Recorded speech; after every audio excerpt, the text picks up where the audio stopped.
Isobel Hill and I'm an artist based in East Riding.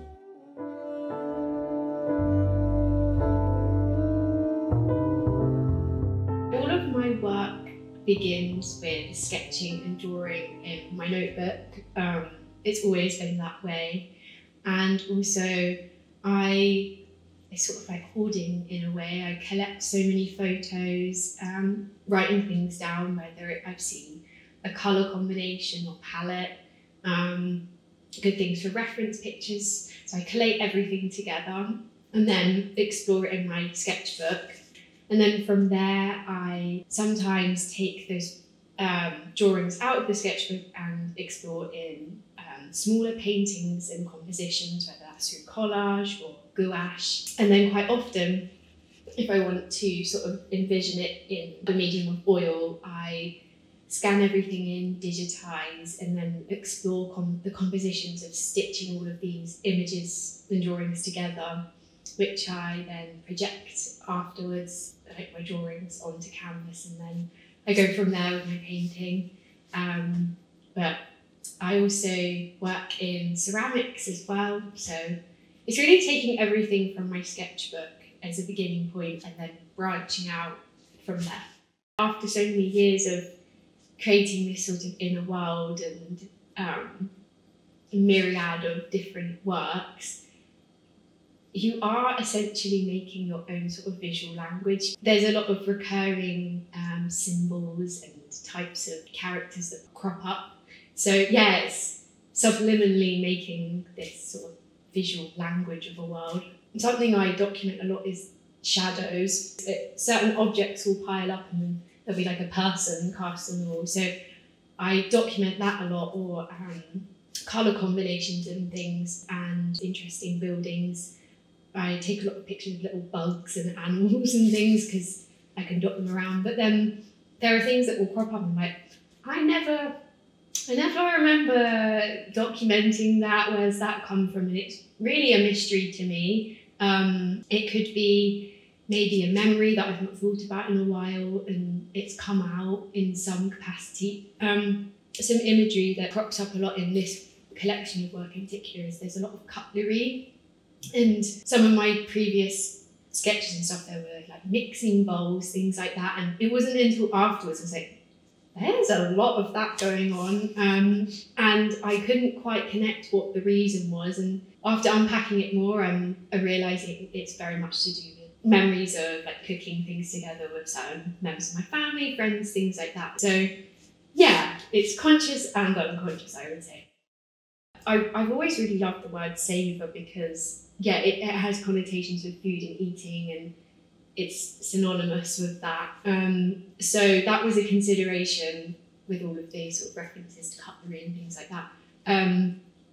But because the work's very much based in nostalgia, memory, reminiscing, things like that, either good or bad, because you can have sadder memories or harder memories that you still want to hold on to because that might be all you have of that moment.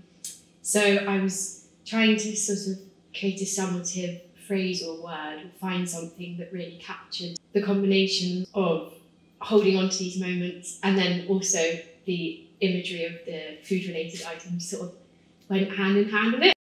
In this particular group of work, I was playing around with sort of the ghostly shining through of silhouettes underneath. I was exploring this layering technique. Yeah, I'm taking moments from past and maybe trying to make them make sense through symbolism and objects and animals and things of the now. I'm originally from Milton Keynes, and I moved to Yorkshire 10 years ago. And I since went and studied for my degree in London, so I was there for three years.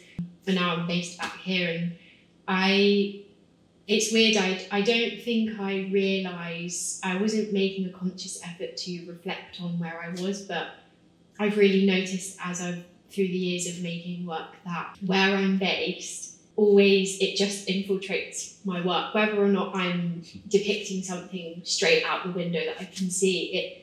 It's the feeling of the place that I'm in that definitely, looking at all of my paintings now, I'm just like, I know how I was feeling when I was making them. There's sort of this, being back in Yorkshire, it's very calm, like calmer sense of life, slower pace. Like sometimes the city can get very overwhelming. So although I never consciously was like, I'm gonna do some landscapes and do some reflective stuff, I feel like it's definitely sort of leached out. So yeah, and especially in, I've noticed there's a lot of farming tool references. The characters or figures are holding these sort of tools, which I never realised. I wasn't making a purposeful choice to, yeah, I'm going to reference some farm tools. They just sort of happened, and it really does have the tie to the natural world for sure. In this collection of work, there's a lot of reference to particular places or buildings, and they're sort of significant to certain memories that have helped me make this work. So there's the recurring little folly building. I didn't realise it appeared so much. It's like a subliminal thing. But yeah, that comes from a really lovely memory of where I would go walk with my little dog.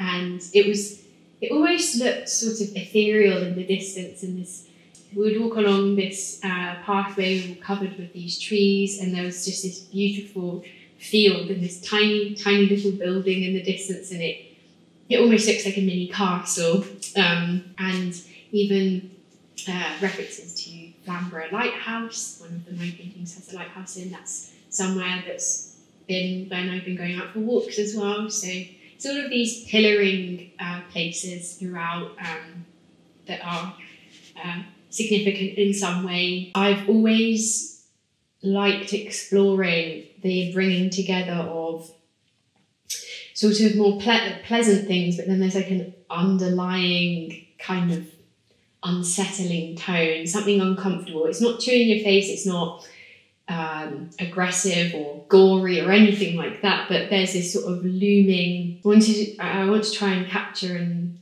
emulate that feeling of sort of the looming something in the corner. Not to be scary, it's just it's kind of like a weird meeting point. I think before I've said it's the merging of delight and despair, that kind of meeting. But yeah, so everything when you first look at it, it's like, okay, I see what's going on, and then I suppose it's sort of like a detective work. You might see something hidden that you're like, hang on a second, was that and then it adds a whole other sort of layer of narrative of what could possibly be going on. Up until when I was doing my degree and all of my work prior to my degree, because I've been making art ever since I was little, although I absolutely love colour in every sense, I'm always observing like nice combinations of things, like, oh, I really want to use that, or wear it in my clothing or things like that. I didn't touch colour in my work for so many years. I found it incredibly overwhelming, and I was always more focused on form, shape, composition, and yeah, it was always monochromatic. Even if there was colour, it was always completely limited. And it's only, I think it's post-degree really, my previous paintings to this, I really pushed myself with exploring like a limited colour palette. And these paintings and like the lampshades, the lamps and things, they've been such a learning point for me, because I used all of what I learned last time with colour, and I feel like I'm getting closer and closer to putting together all of the things that feel very like me and myself. And yeah, I suppose when you're making work, each time you make another piece, you feel a bit closer and closer, like chasing that, like trying to answer a question, like lifelong question, I guess. Because I'm very aware, like my work's always been very sort of patchworky in a sense. I knit together all of these types of images that perhaps if you first looked at it, you're like, why are these things paired together? So I was conscious in this work, in this collection of paintings, that I wanted to break up the series with a few that were more just plainer in the background, or there was some that were softer and then darker. So I just wanted to create those sort of punctuation points throughout the series of paintings. Yeah, I was just always trying to strike a balance, but I don't actually know what the balance is until it happens, and I'm like, ah, that's what I wanted. I must say, something that's definitely very important for me personally in my practice is I feel like it's really truly a way of life. Like you're never switched off.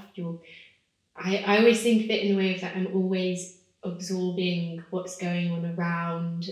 Sometimes it can be incredibly overwhelming because you're just like, there's so much information to take on board, but I don't remember a time where I wasn't thinking about art in some way. And it doesn't necessarily mean what I'm making or like a technical thing, it's just ideas and feelings and things like that. Essentially, I wanted to be able to emulate. So when I'm sketching, I paint in my studio, but I always sketch in my room, and I always have. And I think it's because I feel most relaxed there and cozy. And I always got little like warm, glowy lamps around me. It feels a very, very safe place to explore ideas. It's very sort of intimate with my little sketchbook, and so I wanted to be able to create that glowy feeling that I've not really ever been able to describe very well. But so yeah, that's where the lamps came in, because I wanted to be able to make sort of a glowing beacon in the gallery that wasn't too overwhelming or aggressive in any regard. But the idea of mundane or more boring or functional objects being a point of interest for me has been something that's always been, for some reason, I've always been really interested in it. And I've always just been very fascinated with sort of placing those things on a pedestal, metaphorical, sometimes actual. So in the past, I've done little sculptures of significant sort of food objects, little popcorn pieces, carrots, things like that. And it seemed entirely ridiculous because at the end result, you're just like, oh, that's a piece of popcorn. Actually, it's been casted, painted, all of these steps. And I just really enjoyed sort of elevating these little things that people are like, this is important, look at it. Or not the object being important, the type of thing. So even in my animation, it's just very mundane, kind of running, like a banana, things like that. And it's extremely time consuming, but I'm just like, this banana's worth it. So yeah, with the lampshades and the lamp bases and stuff, it's something that is, a domestic object. So yeah, it's just nice to put the narrative story on that also. And especially when they're on, they look so different when there's no light source. They look more uniform, but when you put the light source in, they're extremely painted. They look more alive. It's very interesting, and I didn't see it until they're painted and the light source is shining through it.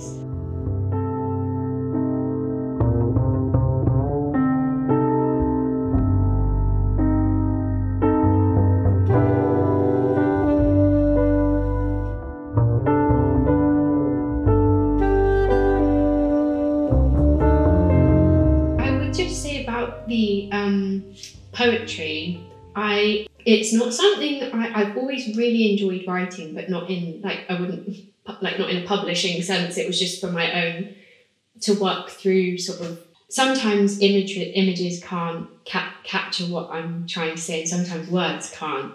So I started, it was about 7-8 years ago, I started writing little poems and things like that, and it really filled a gap where from sketchbook to canvas, it was like an in-between stage. And it was I found it was a really, really good source to generate ideas for painting titles, themes, concepts, because I could just take some of the lines from the written work and it just perfectly summed up. So it was really nice to be able to include it in this collection of work. just on like a base level, I've never made this amount of work for one particular project in such a, I say short space of time, but it's been ongoing for a while, but it's been a lot of continuous making. So just on that level of just the scale of it, it's given me so much more confidence with that I can pull this together and stuff, and it's really opened avenues in what I'm thinking about next. It has been the nicest experience ever. To work with alongside a team of creative people, kind people, supportive people has been completely amazing, and I felt so supported and really championed.